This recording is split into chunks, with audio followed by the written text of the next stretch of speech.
ท่านนึงก็ได้เนาะก็ได้ขอต่างหน้าครอบครัวของยาปอตุทองแล้วก็ไซมอนแล้วก็ครอบครัวเพิ่นเนาะหลังจากที่พวกเขาได้ส่งร่างกายของพระตู้ไปที่สุสานแล้วก็เขาจะส่งเพิ่นเนาะหลังจากนั้นคุณน้อยขอเชิญพี่น้องแบบรวมก็สิมารับประทานอาหารมันก็สิเป็นอาหารนั่นแหละก็ว่าคุณน้อยเฮ็ดเพื่อต้อนรับพี่น้องแล้วก็หลังจากนี้เสร็จงานแล้วไปว่าหันสิได้เงินแหละเนาะเพราะว่าพ่อคณะเตรียมพร้อมไว้แล้วจังสั้นขอเชิญพี่น้องเขาทุกคนอยากให้ไปเมื่อสักคนเด้อทนายเด้อบ่ฮอดเนาะไปเฮือนพน้อยเฮือนของแมนยูอัน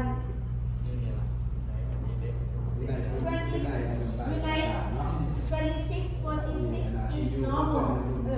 ที่อยู่หันเพราะว่าลูกสาวต้องตัวอันนี้ที่อยู่อยู่ไสนี่ก็บ่รู้จักว่าที่อยู่กันเนาะขอโทษบ่จื้อที่อยู่ในบางรายการเนาะพระเจ้าขอบใจอยู่ของเพิ่นก็อยู่นี่เนาะท่านพ่อแม่พี่น้องมูจากเฟิร์มก็อยู่ทางล่างเฟิร์มเพิ่นก็เขียนใส่นำมาทางล่างเฟิร์มแล้วก็ต่อไปพวกเขาจะได้เป็นพิธีวางดอกไม้เนาะเยี่ยมสุขบรรลุเป็นครั้งสุดท้ายเนาะยักข้อเสริมทางครอบครัวของบรรลุเนาะให้เพิ่นได้ออกมาก่อนมาวางดอกไม้เยี่ยมศพแล้วก็มายืนอยู่นี่เพื่อจะขอบใจพ่อแม่พี่น้องเนาะ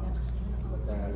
หลังจากที่ครอบครัวเพิ่นได้ออกมาแล้วก็ขอเชิญพ่อแม่พี่น้องได้ออกมาเป็นแถวเนาะเพื่อจะวางดอกไม้เยี่ยมศพเนาะขอเชิญครอบครัว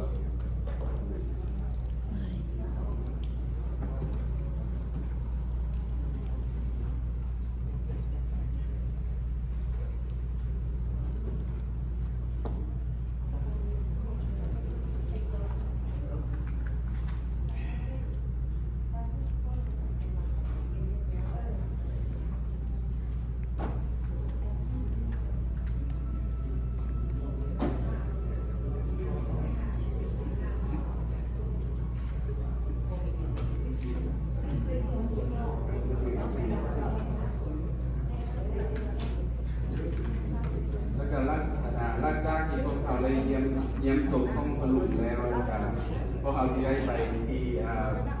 ก่อนที่มันจะได้จุดเนาะวางเพลิงพ่อก็ไปลองไปเอาใบรายการไปนำมาเพราะว่าจะออกเป็นเมืองสวรรค์นั้น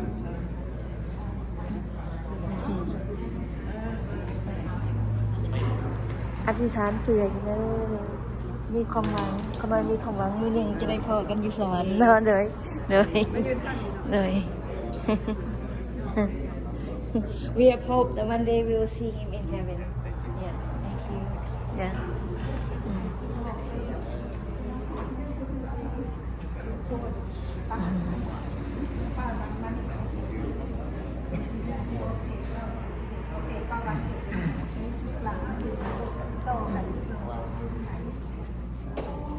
ยืนใกล้ๆกันก็ได้เลยไม่ป้า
สวัสดีอาสม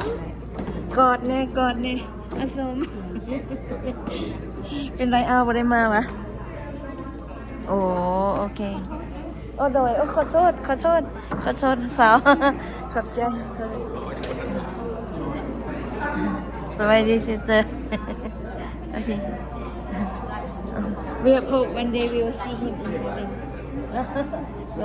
Thank you. Thank you.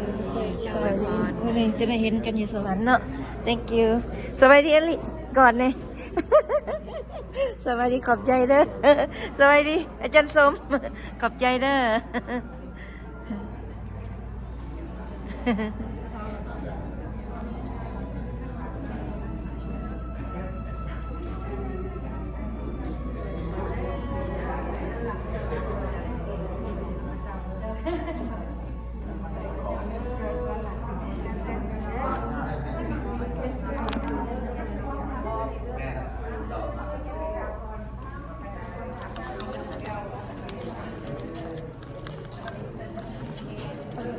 He's a choice.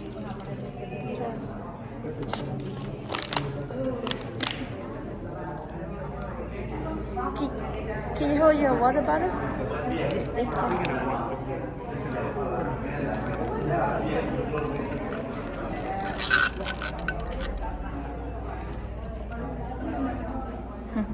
ถ่ายไป Yeah.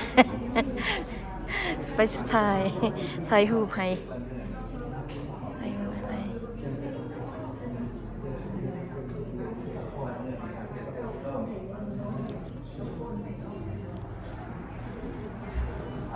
Thank you very much ขอบใจหลายๆ in our Lao language is ขอบใจหลายๆ ขอบใจ mean thank you หลายๆ mean very much yeah ขอบใจหลายๆ yes ขอบใจหลายๆได้ Love flower ดอกหัก โอเคพะลุงพอกันที่สวรรค์สันฟ้าขอให้พระวิญญาณบริสุทธิ์ขององค์พระเยซูคริสต์เจ้านำพาดวงวิญญาณของพะลุงไปถึงสวรรค์สันฟ้าและขน้อยก็สิไปเจอพะลุงอยู่สินั่นในเวลาที่พระองค์เจ้าเห็นว่าดีที่สุดสำหรับขน้อย ขอบใจเด้อเลยขอให้พระเจ้านำพาไว้พรเด้อโดยพวกขน้อยมีความหวังว่าเห็นพะลุงทองอยู่เชิงผ้าสวรรค์โดย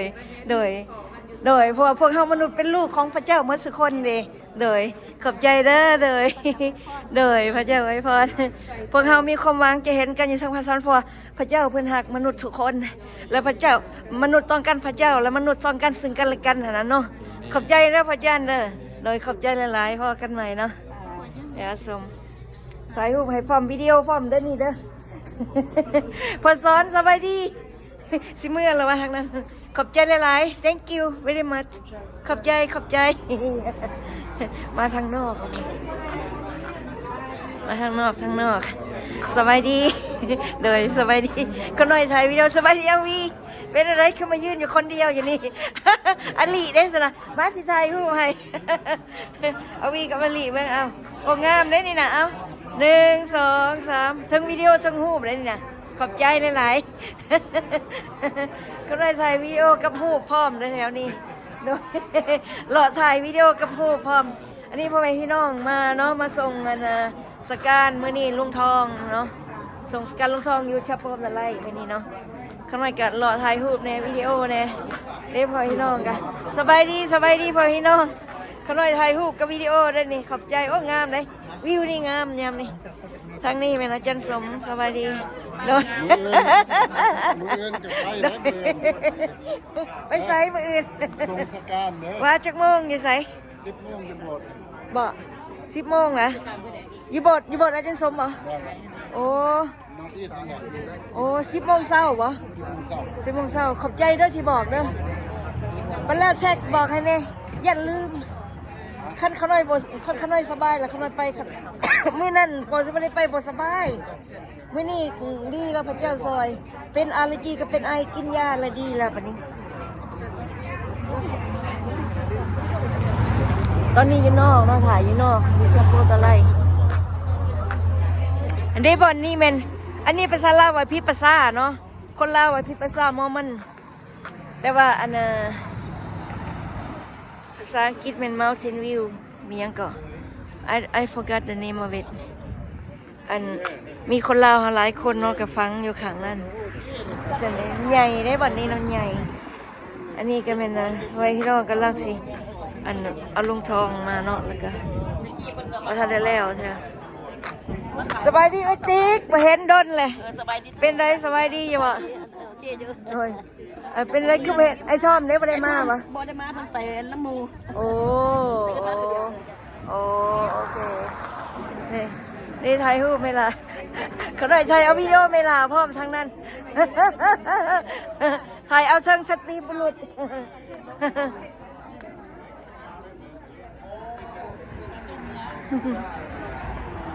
ถ่ายเอาเชิงสตรีบุรุษภาพทางนี้เนาะกำลังรออยู่อันน่ะอธิษฐานแล้วตอนนี้กำลังรออยู่ทางนอกมันรอถ่ายวิดีโอถ่ายรูปเอาไปเบิ่งเป็นความจำเนาะว่ามนุษย์เฮานี่มักลืมเลยก็ถ่ายเอาไว้เบิ่งอย่า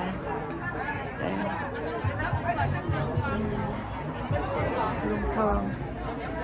อันพอลุงทองเป็นลุงเจ้าปะโอ้พวกเจ้าเป็นไอ้น้องกันปะโอ้ดีเลยอันขนาดกระหูลุงทองอันเนี่ยจะโดนแต่กี้เนาะจะมีอย่างหนึ่งบ่เห็นเราโดนเตะนะไปดูหูเรางามเนาะเจ้ายืนใกล้กันนะบ่เจ้าซื้อยังก่อนเคนลี่ในที่ไปซื้อตู้เจ้าซื้อยัง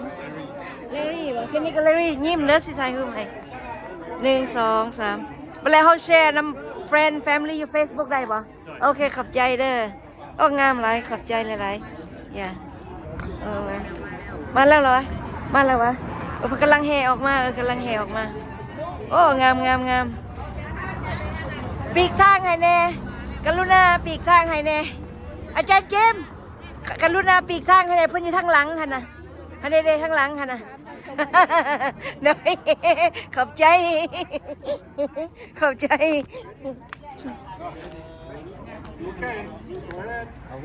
โอเคก็หน่อยถ่ายทั้งวิดีโอทั้งรูปพร้อมI'm coming over here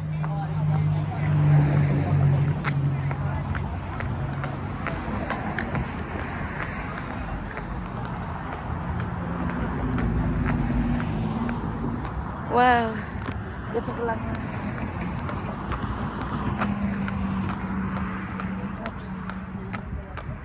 โอเค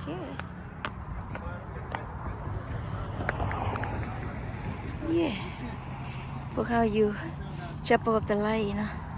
สบายดีไหมล่ะนะระวังคุ้มเด้อระวังตกคุ้มเด้อไหมล่ะนะ โอ้ขอบคุณพระเยซูเนาะที่นำพาพวกขน้อยในวันนี้คอยพาวิญญาณบริสุทธิ์ขององค์พระเยซูคริสต์เจ้านำพาพวกขน้อยทุกคนให้ได้มีกำลังมีสุขภาพดีพ่อกันอยู่ทางสวรรค์เด้อพระลุงทองคอยพระเจ้านำพาพ่อกันอยู่ทางฟ้าสวรรค์ That's our hope. Our human hope is to see each other in heaven in one day. Because one day for God is 1,000 years for human. เนาะขอบคุณพระเจ้าโอ้งามพ่อพี่น้องกำลังเลยขอให้พระเจ้านำพาเอเมนขอให้พระวิญญาณบริสุทธิ์ขององค์พระเยซูคริสต์เจ้านำพาพวกเราทุกคนเพราะพวกเรามนุษย์ต้องการพระเจ้า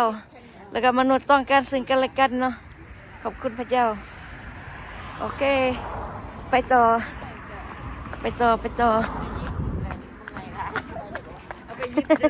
มาทางนี้ต่อใส่แว่นตาทุกคน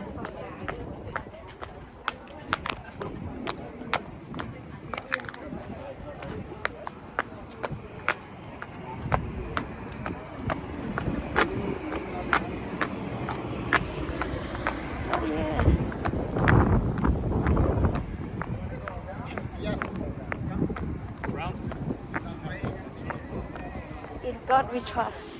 There's a lot of money over here. In God we trust. ทางนี้มีแต่เงินเต็มอยู่แถวนี้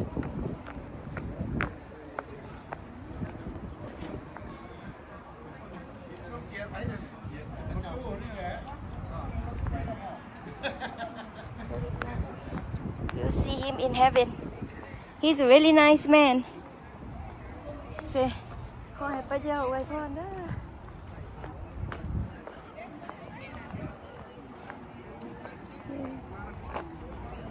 Yeah.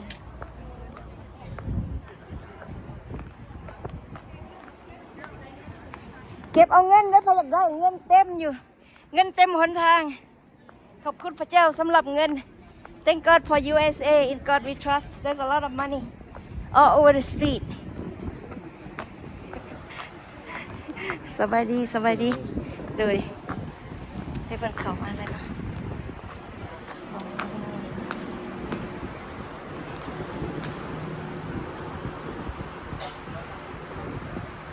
Thank you, Jesus, for being here with us.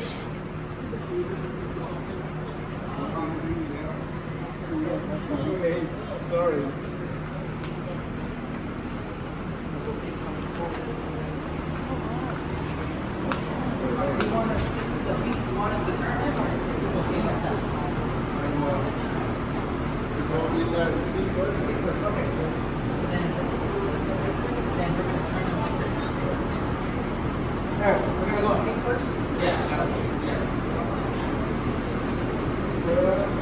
God bless America,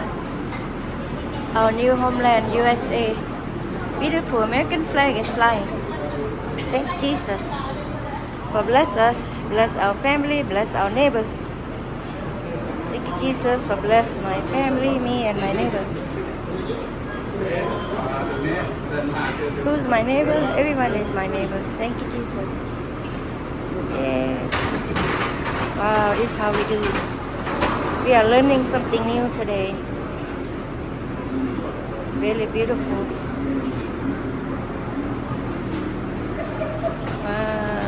Wow. Hello, thank you. ขอบใจ Yeah.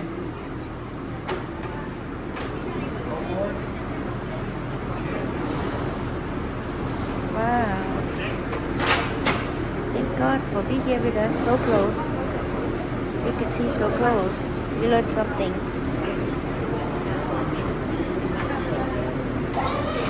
Oh wow.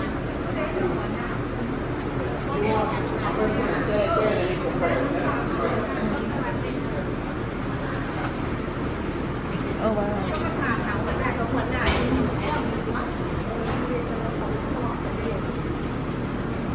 Wow.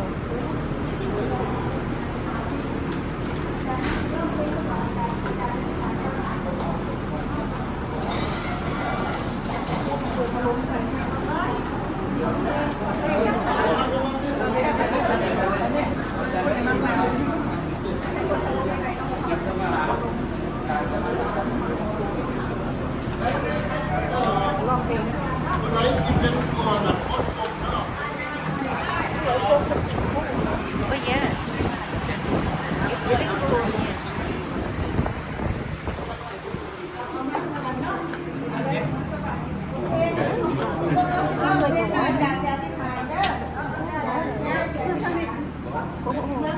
Cầm ấy.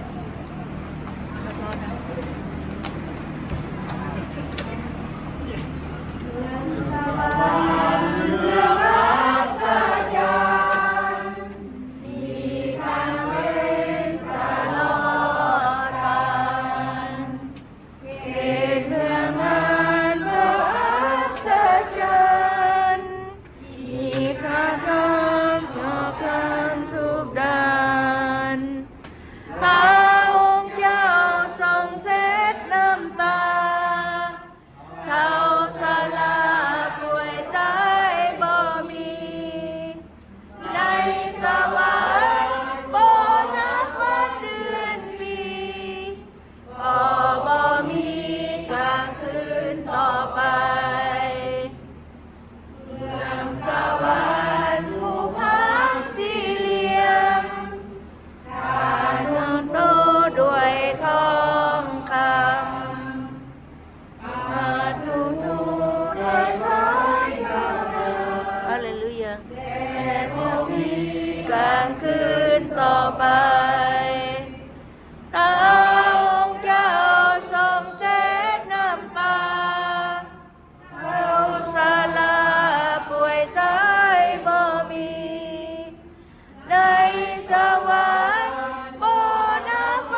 สวรรค์บ่นับวันเดือนปีพอบ่มีกลางคืนต่อไปฮาเลลูยาฮาเลลูยาขอบพระคุณพระเยซูสรรเสริญพระเยซูเจ้าฮาเลลูฮาเลลูยาพระองค์เจ้าทรงเสดน้ำตาเท่าสาราป่วยตายบ่มีในสวรรค์บ่นับวันเดือนปีพอบ่มีกลางคืนต่อไปฮาเลลูยาขอบคุณพระเยซู Before we get here, I have to talk to Luke Kong, my daughter. I asked her how much you love your children. She told me, oh my heart, that you love writing to give it to your heart. ในพระคัมภีร์ของพระองค์เจ้าสอนตัวเขาว่าอยู่ใน1 เทสซาโลนิกบทที่4ข้อ26พระเจ้าว่าแบบนี้พระเจ้าว่าพวกเขาแบบนี้พี่น้องของเขาเด้อด้วยว่าจะมีคำสั่งอันใดจะมีเสียงแก่ของทางเทวดาและเสียงแก่ของพระผู้เป็นเจ้าแล้วพระองค์เจ้าจะเสด็จลงมาจากสวรรค์พวกคนที่เชื่อในพระคริสต์ที่ตายไปแล้วนั้นก็จะได้เป็นขึ้นมาและก็จะได้รับขึ้นไปสู่เมืองสวรรค์เช่นเดียวกันดังนั้น the word of God spoke to us right now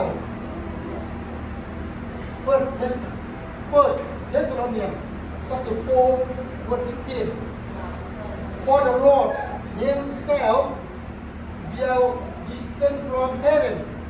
with a sound, with the voice of angel, and with the trumpet of the Lord our God. The dead to believe in Christ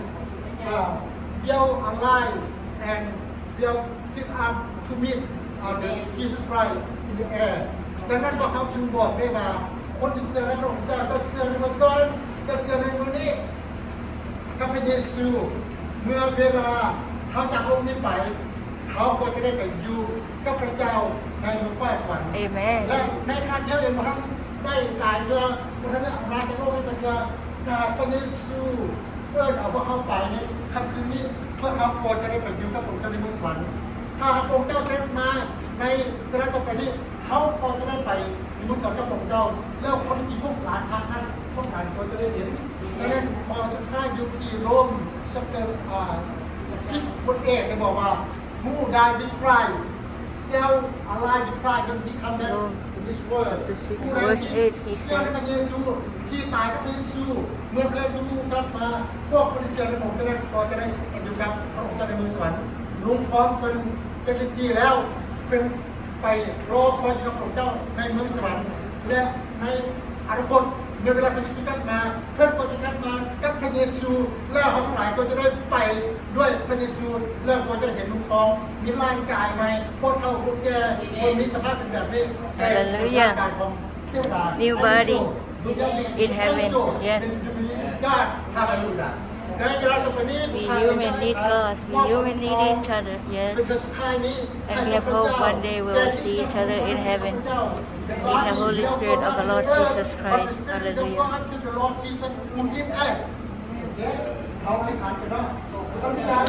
Let's pray together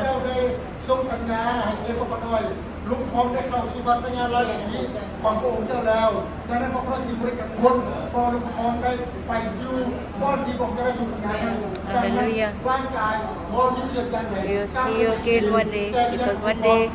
for God is 1,000 years for human เพื่อให้ได้รับพระบาทอยู่กับพระองค์เจ้าและมีร่างกายอยู่กับพระบิดาเจ้าพ่อกับ Praise the Lord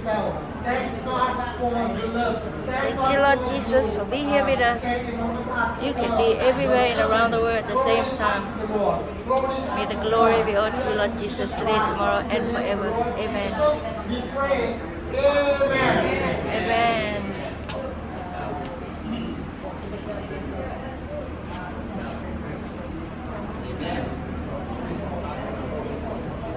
Who's gonna push the button? Who is it going to be? Your brother? Oh.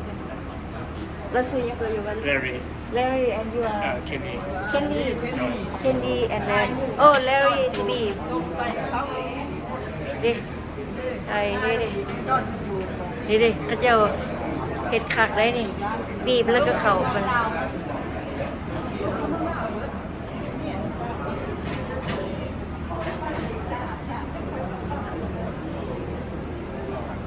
ลูกลุงทองอยู่เมืองลาวเวิร์ดเนาะ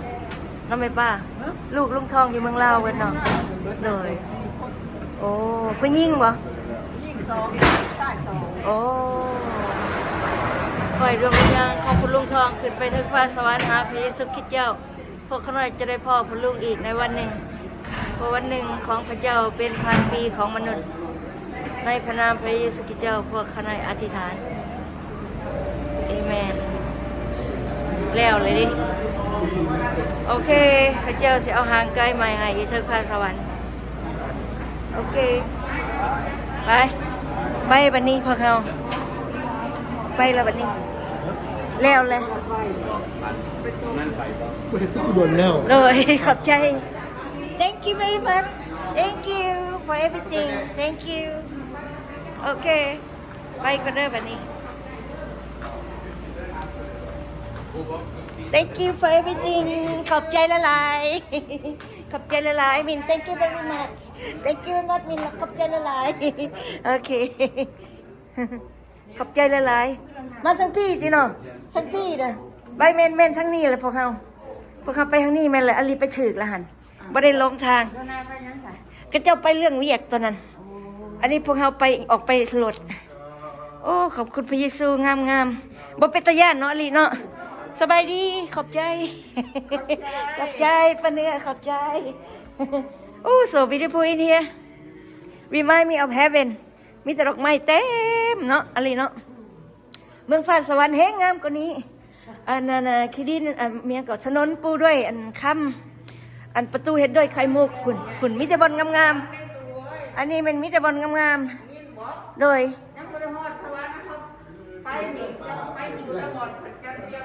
แมนยูแต่เขาหน่อยเสือว่าเขาหน่อยสิไปสวรรค์บัดตายแล้วนะบัดตายแล้วสิไปสวรรค์บัง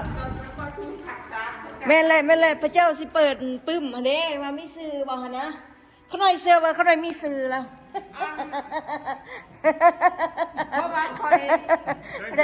โดย thank you ในเวลาของพระเยซูโดยมีคนมาอีกแล้ววะนี่นะเด็กกำลังมาเขาหน่อยจับประตูให้มาไม่ประแสงเขาหน่อยว่าพ่อลุงทองอยู่เมืองฟ้าสวรรค์เด้อพ่อมือหนึ่งของพระเจ้าน่ะพันปีของมนุษย์ป้า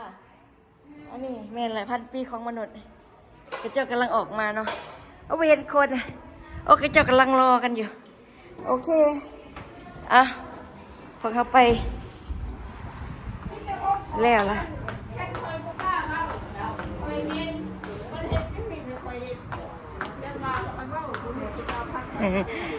นี่มีแนวไหนปะเนี่ยว่าสุฟังเนี่ยแม่นแหละพวกเขาเป็นลูกพระเจ้านะมีแต่คนหนุ่มอยู่สวรรค์น่ะเพราะว่าพวกเขาเป็นลูกพระเจ้าได้อยู่สวรรค์น่ะ